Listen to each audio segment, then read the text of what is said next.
Alright, so if we talk about the oil and the connection between the oils and the bankers and the mafia, of course, Mikhail Prokhorov, who was a bank, he was sitting on the chair of a bank at point, his steel industry, etc., big industry, big business, big scumbags.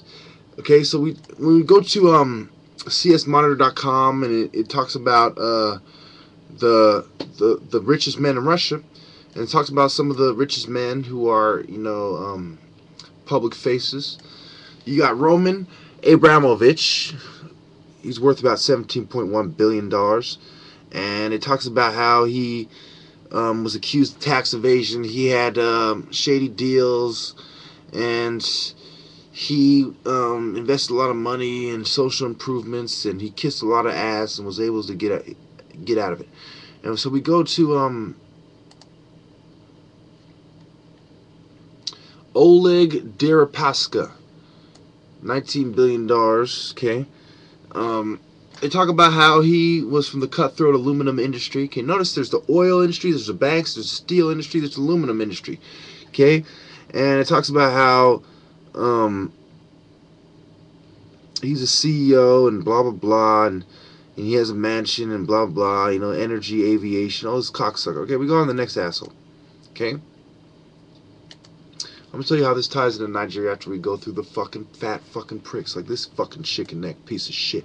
Okay, you got Alisher Usemanov, $19.9 billion, blah, blah, blah, educated fucking lawyer, you know what I'm saying, blood sucking lawyer. Remember I said they're a bunch of shrinks, a bunch of lawyers, a bunch of bankers, a bunch of greaseballs, okay? This guy's your fucking lawyer, and he got a lot of former Soviet ass. A lot of these guys got rich in the Soviet area, the post-Soviet area. Bunch of fucking assholes. You know what I'm saying?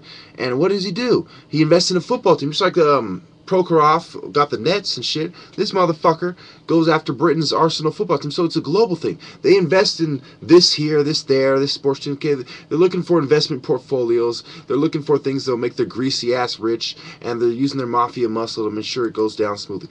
Now, just like they might use a slut, who's a tramp to spread her legs to make sure it goes down smoothly, they're using their muscle. So here's this guy we're talking about earlier. Okay, the guy who wants to run for fucking president. He just happens to be CS Monitor's number 2, 22.7 billion. Isn't that different than your 18 billion? So you're already fucking lying about how much money you have and how much money you're going to give to charity to siphon it to your fucking friends because you're a greaseball. You're a piece of shit. Oh, he's our next improved private investment fund. Oh, excuse me, you want to modernize Russia. In that case, it's okay to be a fucking greasy gangster piece of fucking shit, ex-banker motherfucker, and to be the second richest man in the most corrupt, or at least one of the most corrupt countries in the entire fucking world, with a bunch of mobsters run fucking everything, just like fucking Italy and the Trapani fucking province. But we're not going to get into that. We're not going to get into this cocksuckers in there, because this video is about how Russia ties into the arms race in Nigeria and the arms race in the country, and how the former Soviet Union and how the fall of the Soviet Union affected the mafia and all this shit. Now we into Vladimir. Listen. Oh, isn't it cute how the guy who isn't even the richest guy in Russia, you know what I'm saying? And they downplay the Rothschild bank connection to but we're not even getting that. Because we're going to talk about the coal mine and the guy who built $1 billion fucking railroad. But we're not going to get into that. This guy's called an oligarch, right? Why? Because he's a fucking oil fucking tycoon piece of shit. Okay? He's in the fucking metallurgical industry, right? So he went from a bunch of Egyptian alchemists who ran shit to a bunch of white fucking conglomerate metal company, metallurgy, you know what I'm saying, blah blah blah, steel industry motherfuckers who also are interested in the railroad and oil, just like Rockefeller, right? Rockefeller Railroad, Rockefeller Oil, Vladimir Railroad, Vladimir Oil. You know what I'm saying? Another cock fucking sucker. So we go on to fucking to talk about how these people, you know what I'm saying, their shares in the stock exchange, how they have vested interest with the bankers in the stock exchange.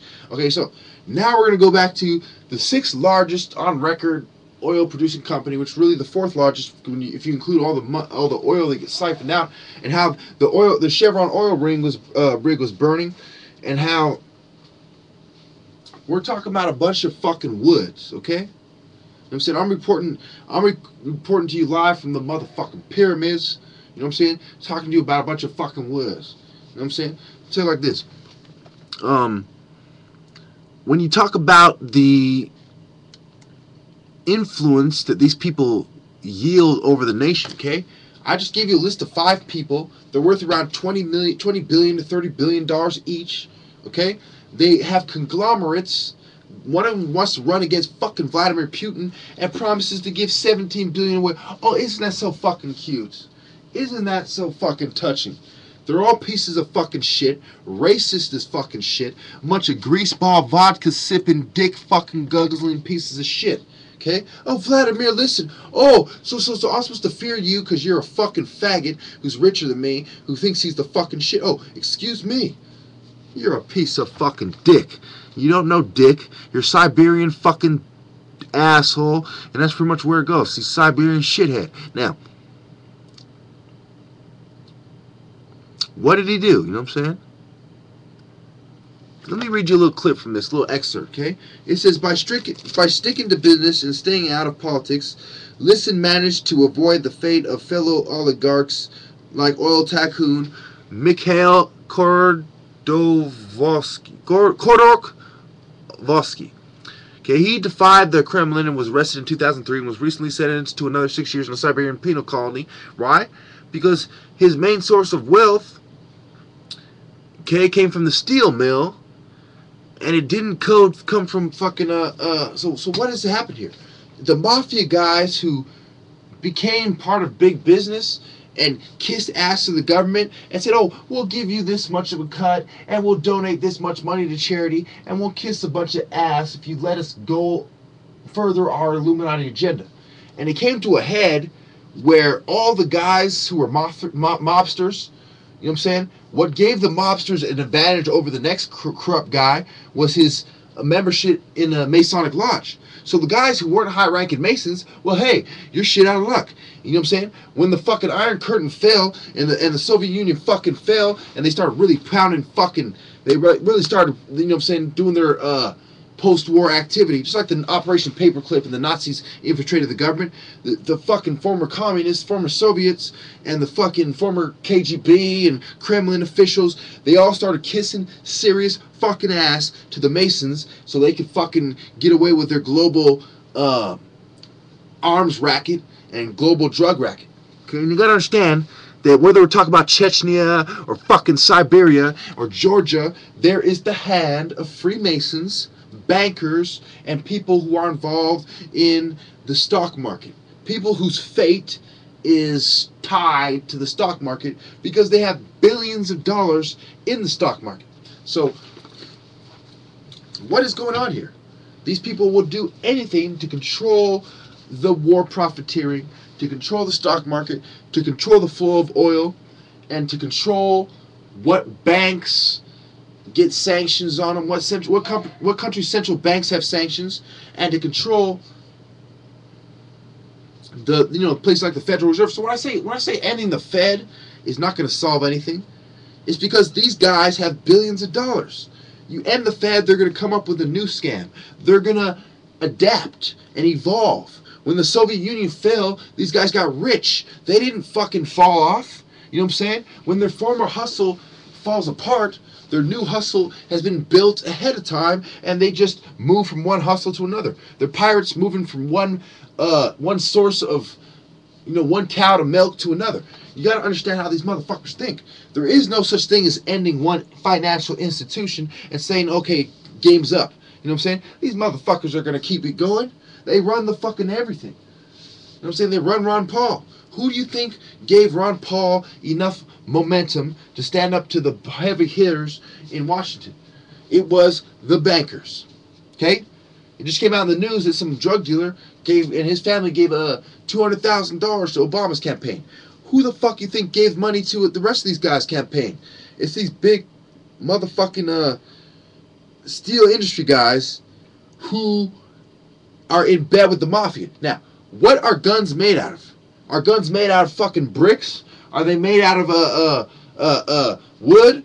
Are they made out of coal? No. They're made out of steel. Okay? The steel industry and the guys who make fucking guns go hand in hand. You see what I'm saying?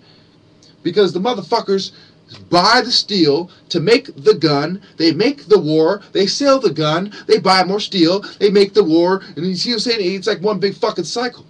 So, who are the bad guys?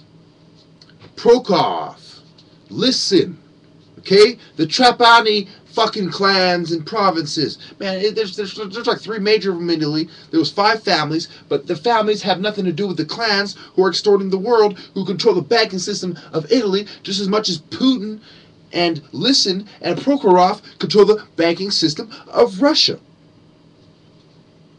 And at the center of all this, you have the Rothschild family, who have 300 bankers all over the world. They control the banking system of the entire world. Okay, so you have a global banking system, and then you have the local warlord who calls shots.